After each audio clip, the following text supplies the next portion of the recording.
Hello. Hi. Okay, beautiful. Happy Monday. I am so excited for this live stream. Also, I think it's one of our last, if not our last, I believe. I think it is our last, actually. It's our last Client File Series live stream, which is so crazy.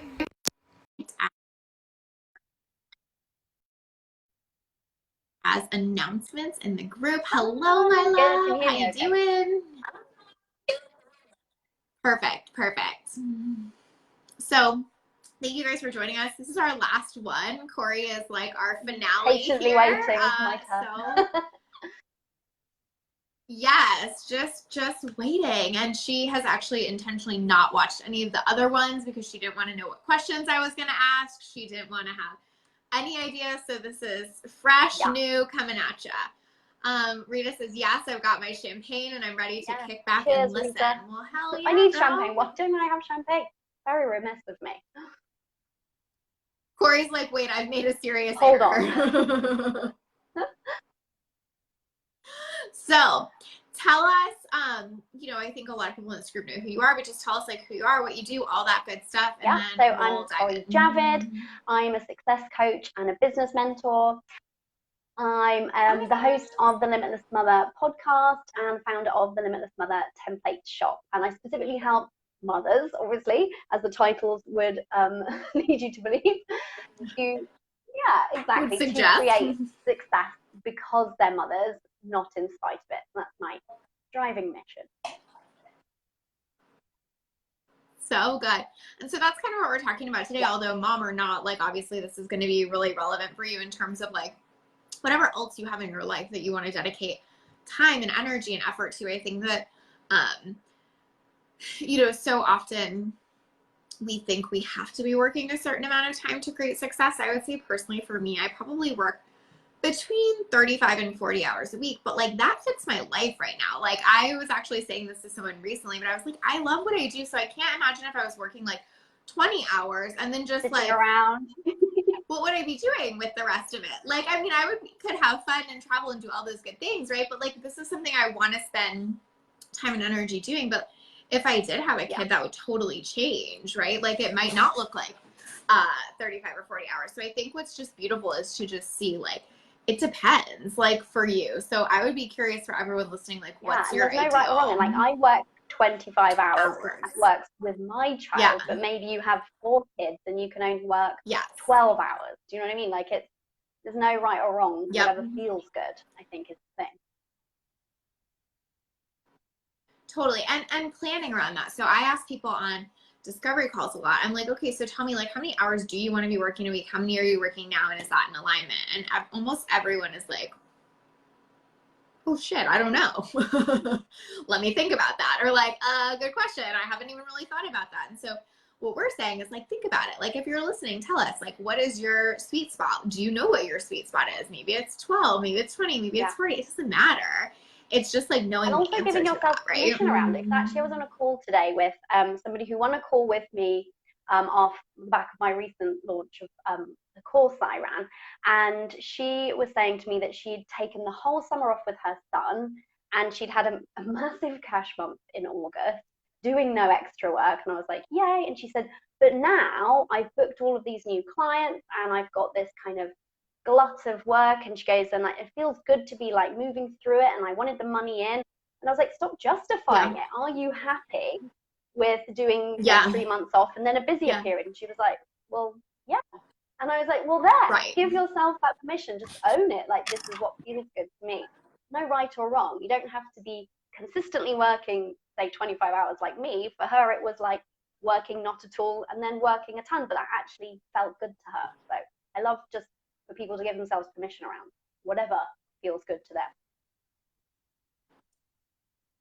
Exactly. Rita said that I was talking to her. That's right. I do remember that. We were talking about that because we both don't have kids. So she's with me like 35 is her sweet spot. But it's also not weekly. Like she wants to be able to take days off here, then work for 7 days in a row and like that ebb and flow. I totally agree with that. Like I want to take a week off for a vacation if I need to, or whatever. Like I was away this weekend. But I think another thing here too is that it can ebb and flow, which was Cori's point that she just made too, right?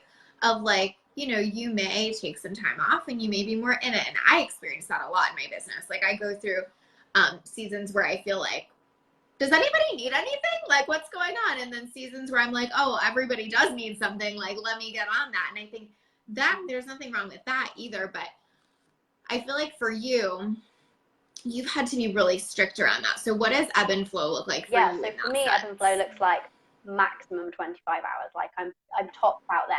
I could work extra hours when my daughter's in school. I could work more than 25, but I can't, because if I worked all of those, then I would have no time for me. I would have no time without my entrepreneur hat on, without my mother hat on. I wouldn't have time to go to the gym or do yoga or read or whatever the things are, you know. And so that is my kind of maximum that I can work. That's the top end of like my flow end, I guess, in terms of being able to continue showing up in the way that I want to show up. And then on the other side of that, I do work a lot less than 25 hours quite frequently, because she's at school. And so over here, our school system is that every 6 weeks they have a break. So there's either a week off or 2 weeks off or 6 weeks off. Yeah. Some moms are probably like shuddering. They're like, what? Exactly. So in those weeks, I either take the whole time off and go away with my family. We love to travel. Or I work typically then just 2 days, and probably, I don't know, 12 hours or something those weeks, the weeks that I'm kind of in between. So that's kind of what the ebb and flow looks like for me, very much dictated by the school year.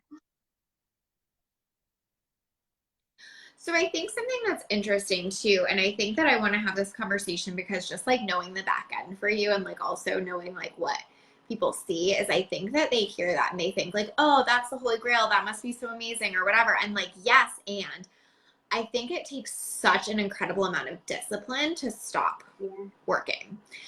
Like I noticed for me, like Kenny's away right now. He's been on a long business trip, and I notice like it takes so much more discipline to just stop sometimes, because it's easy when you run your own business to, you know, like, oh, I'm just going to sit on the couch and do a little bit more. Oh, like, let me just add this in, or like, oh, she's playing, so let me grab my phone or whatever. And I think that as much as it seems like the Holy Grail, like what I want is for people to know what's behind that. So share a little bit for us about like the discipline it takes to kind of like run your schedule like that, especially when like, you know, I think you're obviously making really great money in your business. You're making consistent 5 figures. You're hitting those 20K months. Like, how do you rein that in? Because it's tempting, right? When you see that, to be like, let me just grab my phone. Absolutely, yeah. And it can be tempting on both sides, I think. Like, for example, in the middle of my work day, I do have to be totally disciplined. And it is something that I've kind of cultivated over time. So I'm at home. I could be like, well, I'll just pop downstairs and put a load of washing in the washing machine, or I'll just, you know, do this over here. Oh my God, I do that. And I have to be like, no, when I'm working, I'm working. And I take breaks. It's not that I don't take breaks, and I take a lunch break at least half an hour to an hour every day. But it's when I'm working, I'm on, and I just make myself kind of really stick to that, because otherwise it creeps. And then the temptation comes on the flip side of the day, the end of the day, the evening when my daughter's in bed, or like you say, she's playing, then you get the temptation, well, I'll just fit this in here and fit this in there. So it's kind of, you can have the temptation on both sides. And it is something that I've kind of cultivated more discipline over time, for sure. But I just noticed that when it blurs too much, when there's too much work in my mum time and too much mum in my work time, or whatever duties in my work time, that's when I lose the feeling of balance. And I'm always talking about balance isn't a neat parceling of numbers in like time, it's how do I feel. And so actually being disciplined with my time is how I feel most balanced, if that makes sense. So that's kind of what it looks like for me. It is something that I've had to work on over time, for sure. It's not something you can just kind of click into, you know. I love that. Patricia says she totally hears you, and Casey says she loves you. Thank you, guys. I had that experience this weekend actually, because I ended up having to take time off this week to go to a funeral, and I was with someone else, and right when I touched down, basically, I like in the airport while I was like waiting for my bags, like got out my computer and like answered 25 minutes of like base camp and whatever, and then I like shut it off and was done for the day. And she was like, oh, like do you ever feel like frustrated that you have to like answer those messages like when you touch down or whatever? And I was like, no, because it's not on my phone and I know I can bang it out in these 25 minutes and then I'm not gonna check the rest of the day. But that has taken such an incredible amount of discipline for me to not put Basecamp on my phone, to not pull it up later, to be present in the moment that I'm in and not feel that constant urge. And I think that's what you're saying too, which is like, whether it's mom stuff or other stuff, like you want to be able to be present in the moment that you're in, where you're not like, you know, checking your phone the whole time you're with someone else, or the whole time that you're working, you're not getting interrupted with 100 other things. Like, I think that idea of presence is such a contributor to happiness, but also to success. And the thing right? that's helped me to cultivate that presence is a couple of things. One, being really intentional with my time. So when the temptation comes to pull out the phone and look at something or do a piece of work or whatever the thing might be, is stop and choose it in that moment. Am I choosing to check in with my clients right now? If yes, I'm going to do it in a really positive way of, okay, I'm going to spend this amount of time. I'm going to do it, like you said, on my laptop or on my computer, not on my phone. So being really intentional is one thing that's worked for me. But the other thing is trust. It's been a huge one for me, because as business owners, we're never done. We never finish. We're never like, oh, I made it to the finish line of business. Ever. And so because of that, we have to trust that what we've done in a given day is enough. And so when you're working more restricted hours, like 25 or even less, you have to trust even harder that what you've done in that day is enough to move you forward, and you feel good about it, and allow yourself to close the door on your office at the end of the day, or close the laptop lid and be like, and I trust that that was enough for today, because there's always more you could be doing. And if you don't trust, then what I see a trap sometimes, particularly as mums falling into, is the cramming all of the pockets and all of the day with work. So you get these little kind of snippets and pockets sometimes as a mother, if your schedule's a bit kind of all over the place, and it can be easy to just sort of stuff your business into all the nooks and crannies. And the trouble is that you just end up with no time to decompress and switch off, and you're never done. So it's just that too tempting. But trusting has been the big thing for me. That's helped me to be able to just switch off and be present in what I'm doing. So agree with that. Valerie says that we're rock stars, and she loves seeing us together. Thank you, Valerie. So I think that that's a really good point, and it also kind of leads into the mindset component, which we both are so obsessed with here. So I think, you know, like the strategy component is you do have to be really disciplined and really intentional with your time, and you have to know what that time's going to in advance, right? Like not deciding in that moment, but like knowing actually in advance what that time's going toward today, right? But I think the trust piece is so huge. And I just think that's such an across the board thing with entrepreneurs. I feel like almost every new client that comes to me, that's almost like their first and most pressing question is like, am I doing enough kind of thing? And I'm sure as a mom, it is especially hard because you're also like asking that in the other area of your life too. And so you're always feeling push-pull on that, right? But I feel like I would love to hear you just kind of talk on like, what's the mindset around that for you? Like, how has that evolved in your business into feeling like, like that's enough, we good. Like that's going to get me to the 5-figure months I want and that kind of thing. Like what has that? I mean, trust has been a big thing for me, like across the board, not just with time, but like, you know, just learning to trust yourself in your business. And I think this is one thing that you've really helped me cultivate, is just like the biggest favor you can do yourself, you know, when you feel like you can trust that what you've done is enough. Really, there's no kind of like getting around it. If you want to start trusting that what you've done is enough, you just have to choose in any given moment. I'm going to close my laptop, I'm going to trust that was enough today. And at first you're kind of white knuckling the trust, but after a while, It feels like almost and after a faking while, it. then you start to kind of build the back record, like whatever the word is, the evidence for yourself that supports it. But in the initial stages, you just have to make a leap of faith and trust yourself, because the alternative is working too much and burning out effectively, or not getting the balance that you want, or not being the present kind of mum that you want to be, or whatever the thing is. But yeah, for me, it was just initially just having to choose to trust, rather than there being some kind of like, oh, well, when I've done this, then I'll trust it. It doesn't work.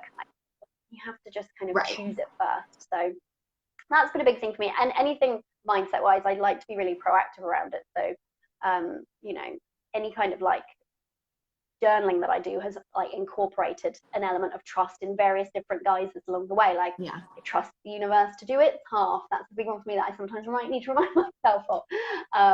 Or, I trust that the work that I've done today is enough. That can be like a really useful place for people to start, but it's cultivating the mindset proactively and choosing to trust in the moment. So that really works. I find that to be so true. Like in just every aspect of business, like if you are an entrepreneur and you don't trust yourself, you literally have nothing. Right? Like, which sounds so dramatic, and I mean for it too.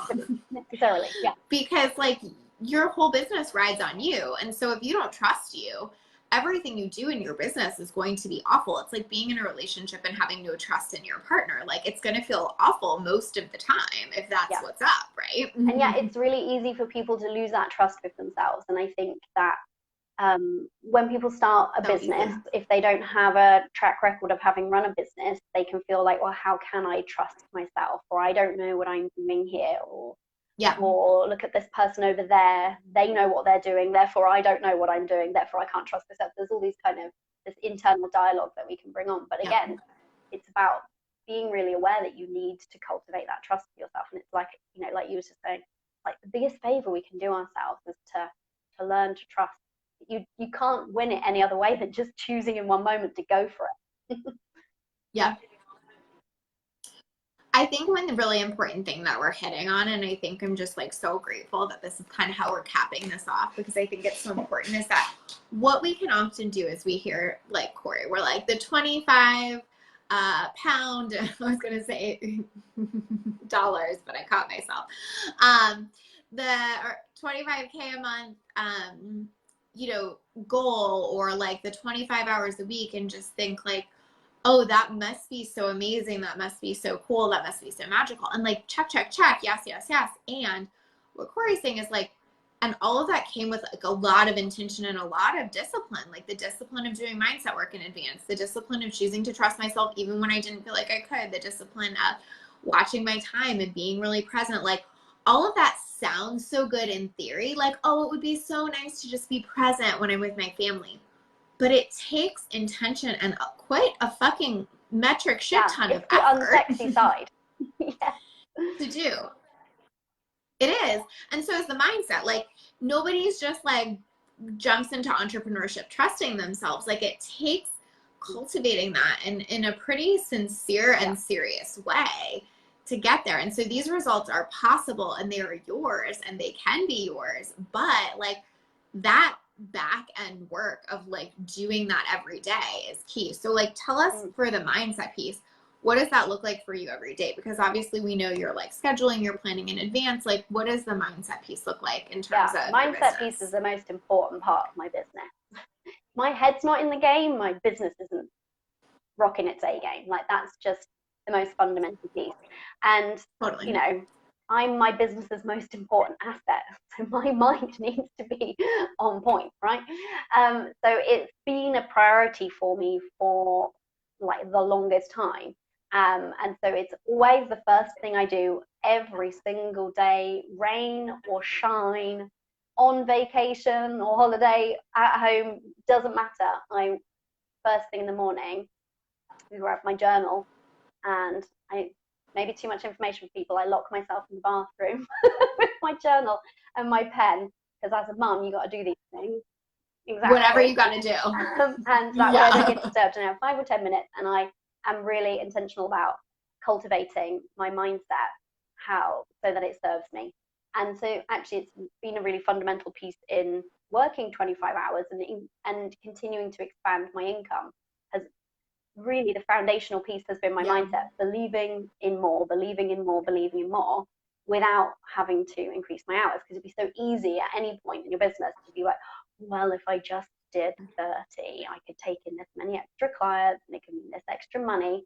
So I have to keep my mindset on point to kind of stick with that, but with every kind of aspect of building my business. So every morning journaling is an absolute bare minimum, but then I also, depending on what my morning looks like, and it can look different on different days depending on like our schedule with like parenting and who's taking our daughter to school and stuff, then I might not start my work day until a little bit later. So then I always do something before I actually dive into my work activities for the day to prime my mind and to get my mind on board. So I might meditate, I might do 5 minutes of yoga in my office just to get me in the right space. I might listen to an uplifting song and do like a power pose and feel like a badass. But I will always do something just to really make sure that I'm in that kind of high vibe state before I then launch into my activities. They're really like super simple, and I think that's why they've been such an easy habit for me. Because it's like, I'm not saying like an hour of journaling and then an hour of meditating and then, you know, who has time for that? Right. But it's a non-negotiable. Doing the mindset work is like fundamental to everything that I've created. So I'm addicted at this point. It's so funny that you said that, because I think that's so true, and I talk about this a lot, and happy thoughts too, but it's like it's such a struggle at first to maintain that habit. Like, it's so difficult to be like, I'm gonna allot these 10 minutes, even when a kiddo's banging on the bathroom door, or even when there's 10 clients that need to hear back from me, or whatever it is. But once you do it enough, like, you really become addicted to it. Like, I feel like I can't imagine not doing that at this point, because I just know it gets me results and I know it makes me feel amazing. But at the beginning, it's not going to feel like that, because there is going to be a time delay. You might be doing it for 30 days and not quite see it yet. And so it's going to feel like effort to make that time. But when you do, it is wild what starts to unfold. I think that's what got me hooked, is quite early on in my business. That was the thing that really shifted things for me. So I was putting things into place. Yeah, because Lacey's, for anybody who doesn't know, Lacey and I worked together since before I even launched my business. So so it was like doing all the kind of work, getting everything into place, launched my business, and working on trying to get my first few paying clients in the door. And it was just this one day that I'd been doing mindset, and it just started to build some momentum. And I had this one morning, and I did this guided meditation, and I listened to a song, and I felt really amazing, and I made a declaration to the universe out loud, like, come on universe, I'm gonna actually make some money today. And I think it was 3 sales in that day. I sold like one of my coaching packages, an intensive, and I'm sure I sold something really small as well, all in like one day, and just was coming in. I think it was like a 6-week thing too, it was like, right? like 3 different things, and I was like, oh my god, this just works, you know. And then since then, I've had time after time after time where I have, and Lacey and I were talking about this the other day, where it doesn't get old, the magic of mindset, manifestation, things like that, where I will journal something, like have a really specific intention and get my mind really on board with it. And then sometimes that day, that thing, like a smaller thing, will come to fruition, or it's like really fast how the universe can respond when you've got your energy lined up right. And so, but anyway, going back to that story, that was like it. I was like, oh, like for me, I really understood that, yes, I need to be taking action in my business, and smart action, but that smart action was coming from having my mindset in the right place, and being open to receiving was coming from having my own mindset in the right place, and so that was the point at which I became addicted to it, and I haven't looked back since then. So good. Kat says she loves listening to both of us. Thank you, Kat.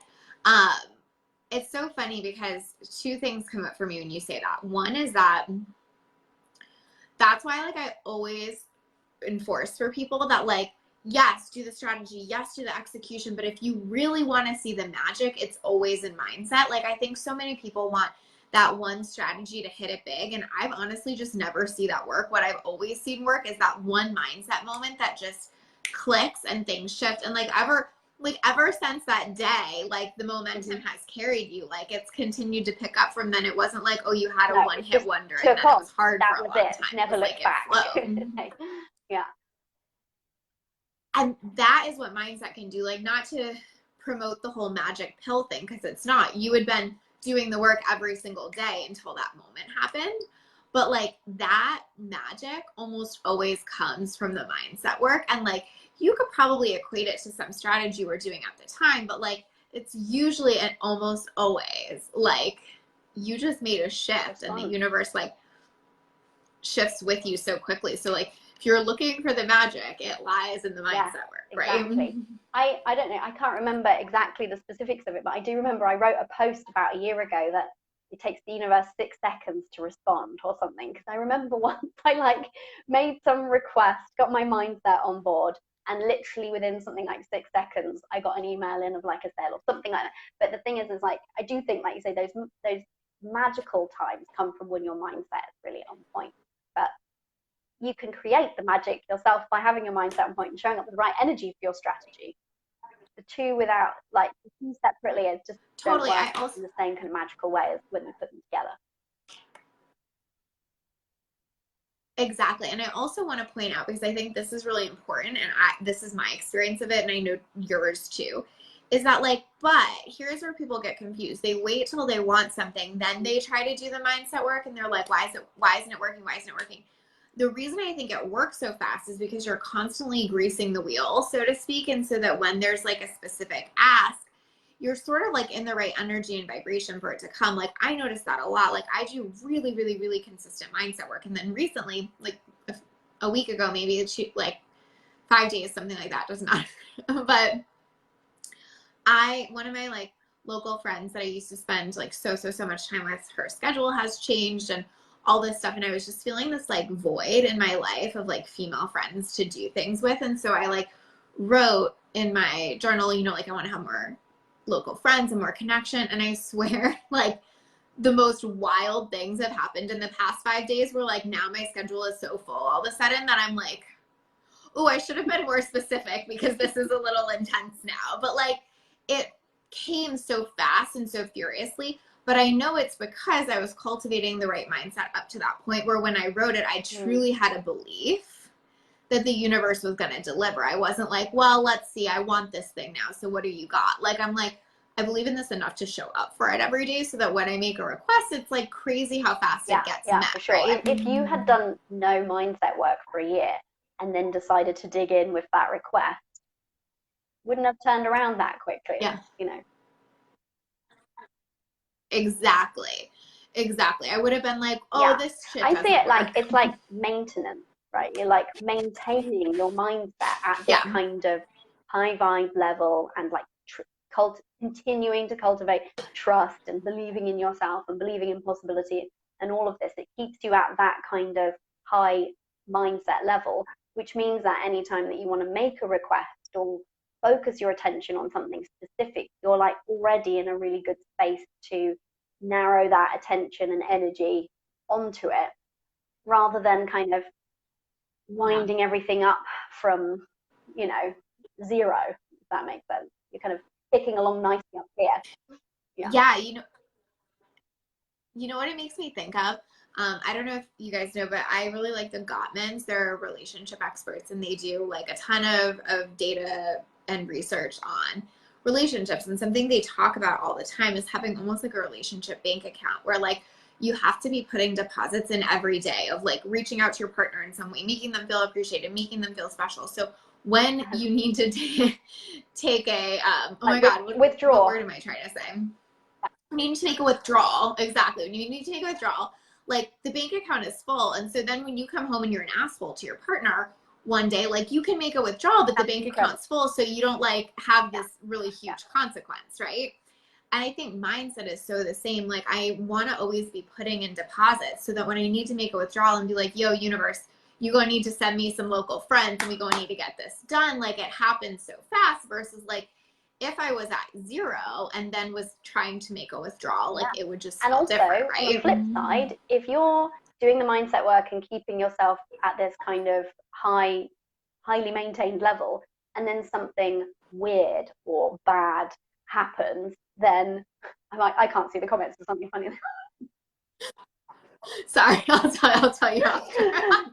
Then you're in a really good place to recover from it quickly, to not make it mean more than it does, to not just kind of spiral downwards. But now I have to know what the thing is. Claire said we both sound crazy.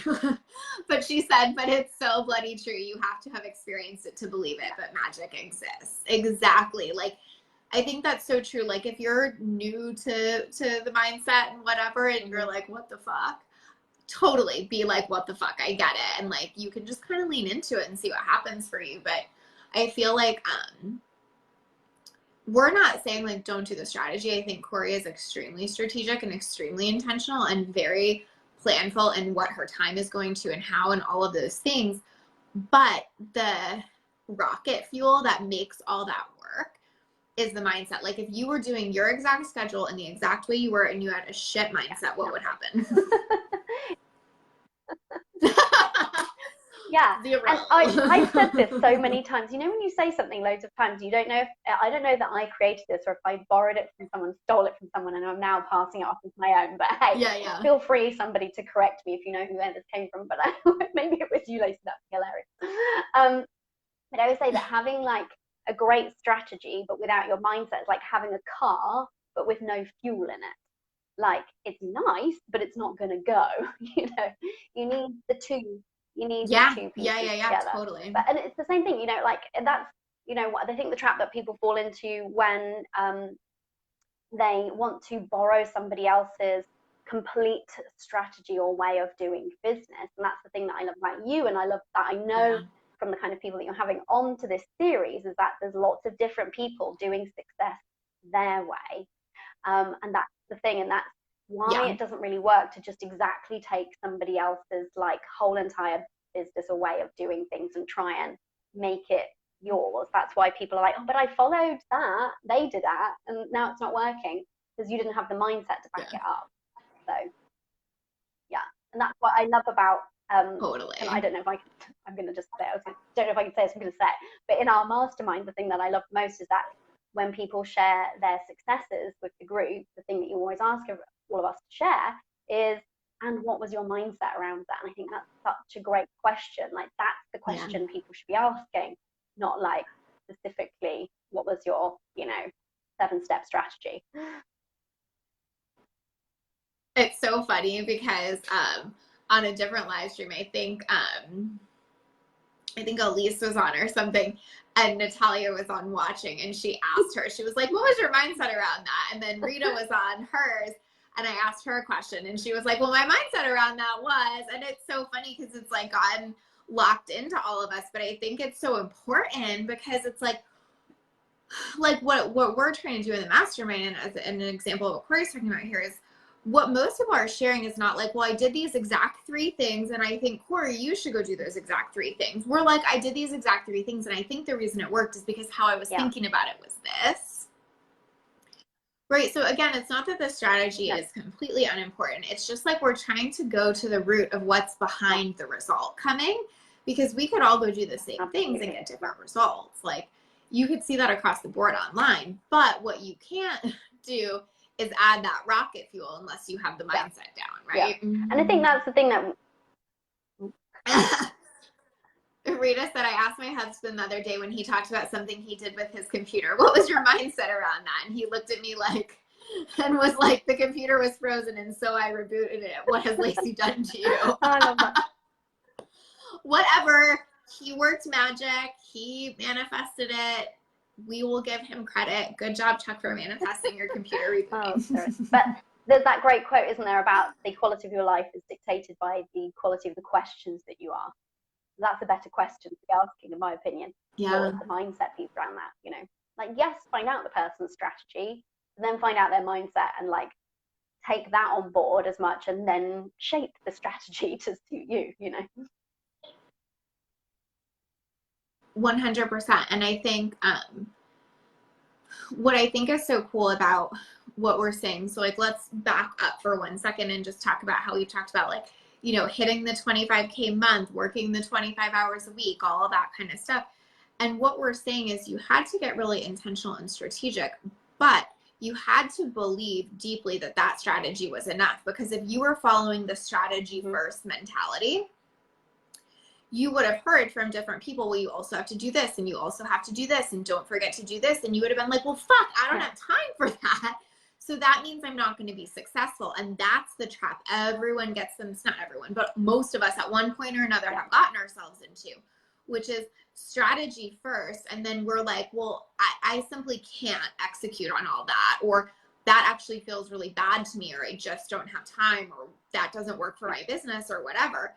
And then we decide that means we can't have success. What you have done is decided that in 25 hours a week, you can have the exact success you desire. And that's where all the difference that's the key stems mindset from, right? piece that's underpinned everything, because it means that anytime I want to do something new in my business, anytime I want to expand or grow, because I have that belief locked in that I just get to keep being more successful, earning more money, making more of an impact without increasing my hours, because I have that belief locked in, because I still continue to cultivate it and I still kind of nurture it, then it means that all of those decisions in my business I do through that filter of, okay, and how can I make this work in 25 hours? Right. And actually, I think it's been a good thing for me in a lot of ways. So sometimes people can think that if you have restricted time, you have restricted success and you have like restricted options. But actually, I think it forces you to think outside of the box. It forces you to think differently, but only if you've got the mindset that's telling you that it is possible. You just need to find a way. That's how those two kind of things work together in my mind. I so agree with that. So we kind of totally got off track of our questions, but I'm going to like rein it back in for a second. So I want to know, like, all of this is amazing and good and so fucking useful. I hope everyone that's listening takes every nugget of this. But like, what do you think has been the hardest part for you of your business, or growing to this point in your business? There was one really hard point earlier on, and then having embraced that has made things easier since, and that was becoming comfortable with investing in support in my business before it was justified or like seemed normal or whatever, because it was the only way that I was going to continue to grow would be by investing in support. And I remember the point at which I invested in my VA, who's now my OBM, it seemed ridiculous. I had some arbitrary number of clients that I would have to have first in my head, a rule that I'd just made up from nowhere, and was like, oh, at that number, that seems like reasonable and justified to get support in. And I had to do it sooner than that. And that was really uncomfortable at that point, because I was like, oh, I don't know that I'm ready. And I wasn't like ready, and you never are. But that was a hard point, because that was, but I got in that moment, and in the actual choosing of that and bringing her on board, my business shifted quickly. Within like the 2 weeks of me speaking to her and her coming on, I'd signed out 2 extra clients. So it was like the change was really fast. But that was one particularly hard time, because I felt really kind of at a limit in terms of, I wanted to grow my business, but I felt stuck, because I felt like I don't see how I can do it. And that was the first time that I had to really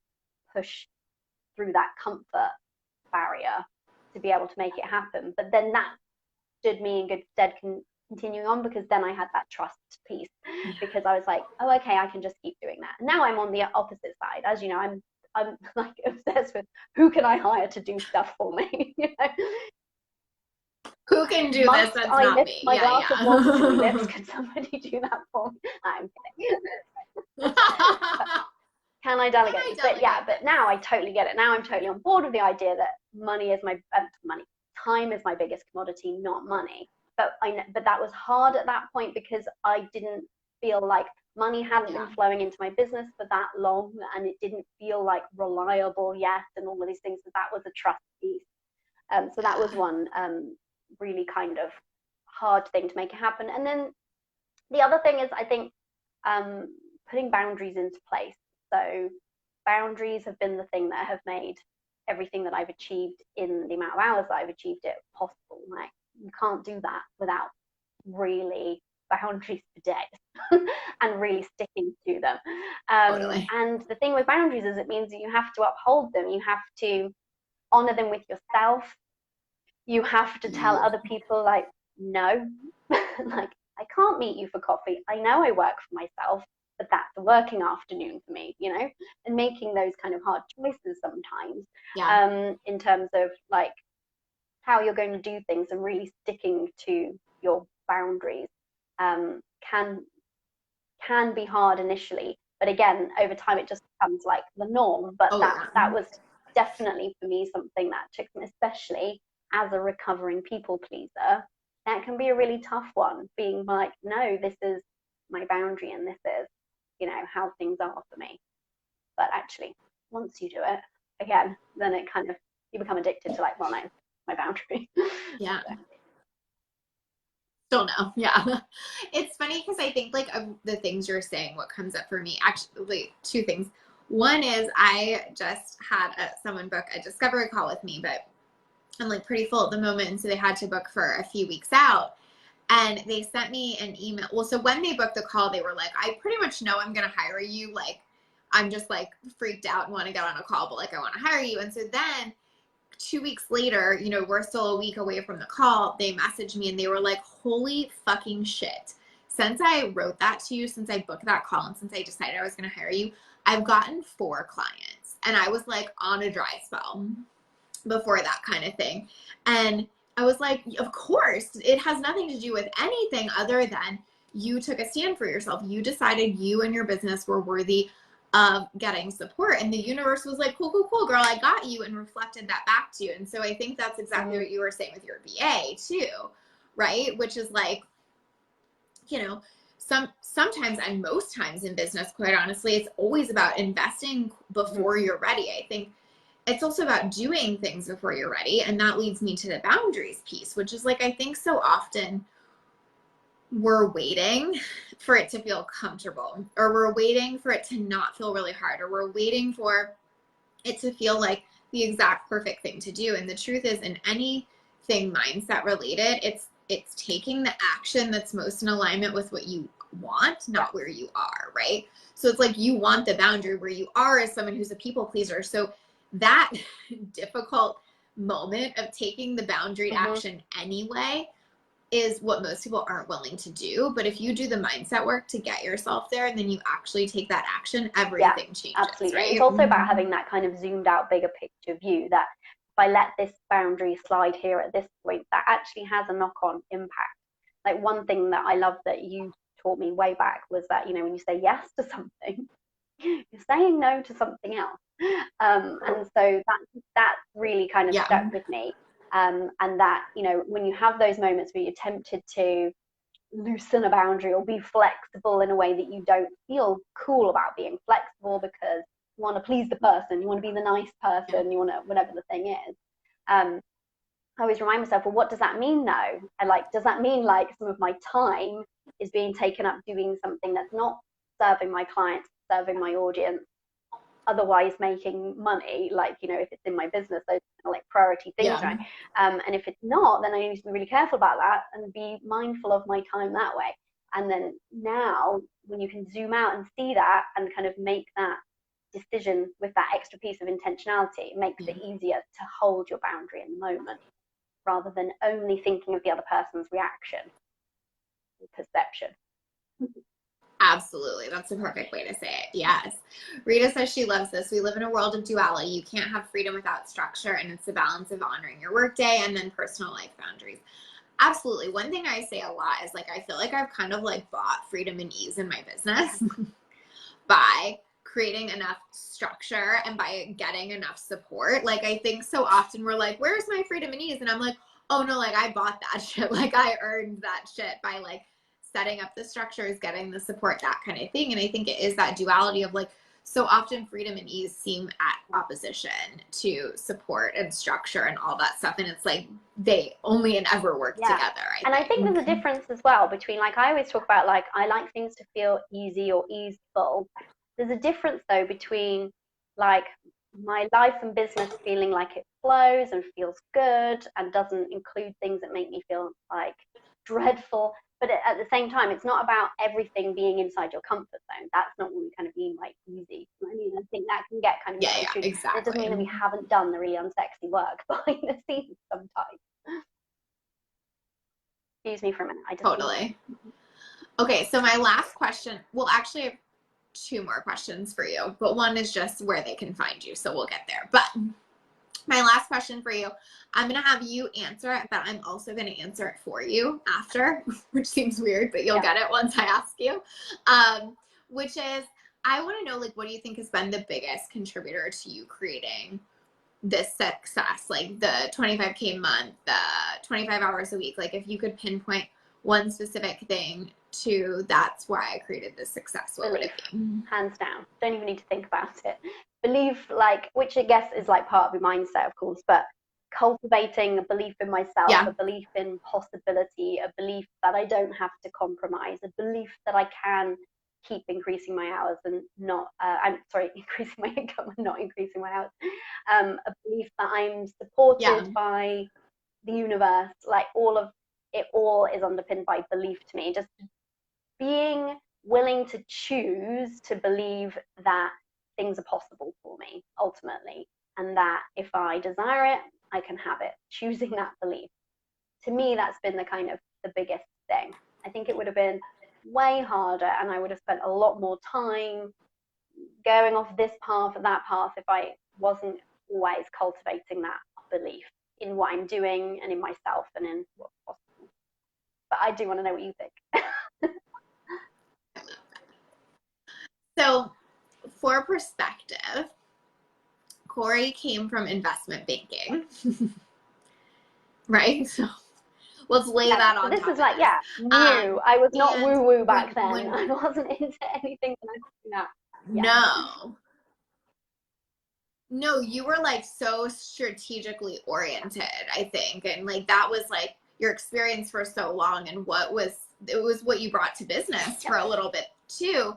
And I think what I have seen is that, and this is like an interesting like spin on what you're saying, but it's the same thing, which I think is that you have always chosen to lean in to creating a new belief. And so what I mean by that is like, you know, even when you were so in the strategy mindset and we kept, in the strategy place, and we kept hammering mindset, you wanted to get there. Like you've always had a desire to create a new belief. And I think something I see in people that have a really hard time with mindset is it's not that they don't want the results. They just honestly don't want to believe that more than they want all their stories to be true. Does that make sense? So like, they're like, yeah, I can see how like being positive would help, but it's so true that I tried this one strategy 3 times and it didn't work. And I am always like, well, are you more committed to that story, or are you more committed to wanting a new belief? And I feel like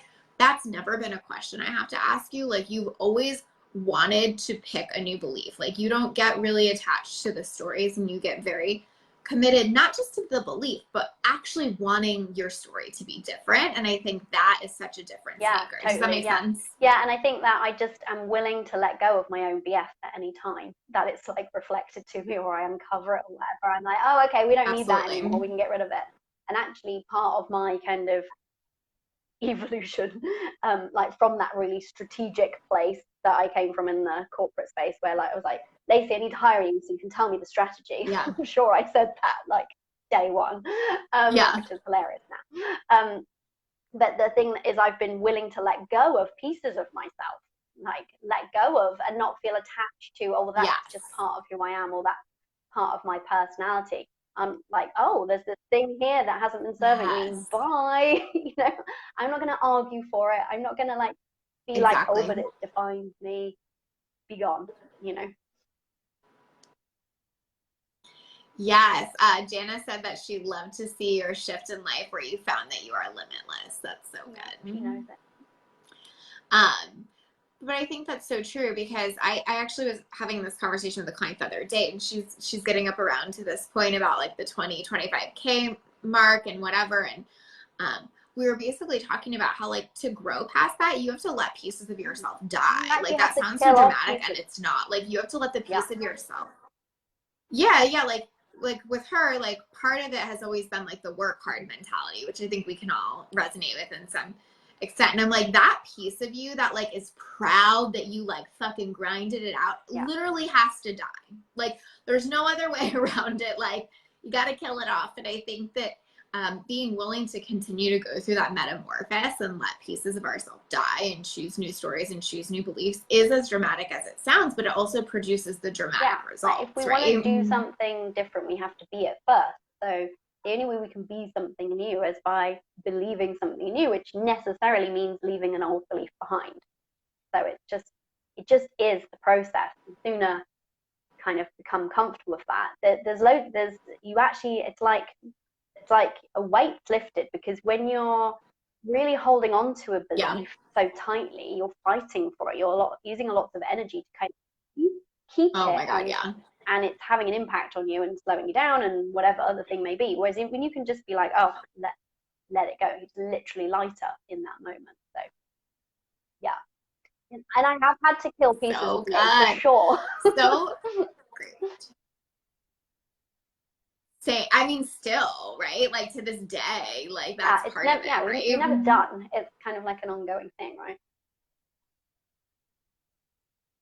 So good. So appreciative of you. I know it's like super late there too, so I just looked at the time and was like, oh shit.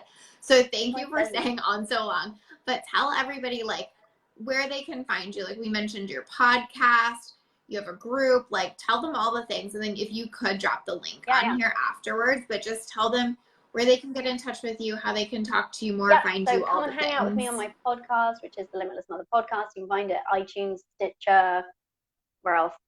Spotify, all the places. If you just search for it, you should find it. You can find out more about me at corijavid.com. If you want to hang out with me in my Facebook group, we're called the Limitless Mothers. And on Instagram, I'm at Cori Javid. So those are all the places. Beautiful. So grateful to you. Thank you for coming on with us so late. Thank you for sharing your limitless wisdom and for being here. Love you more. Thank you for having me. Bye, guys.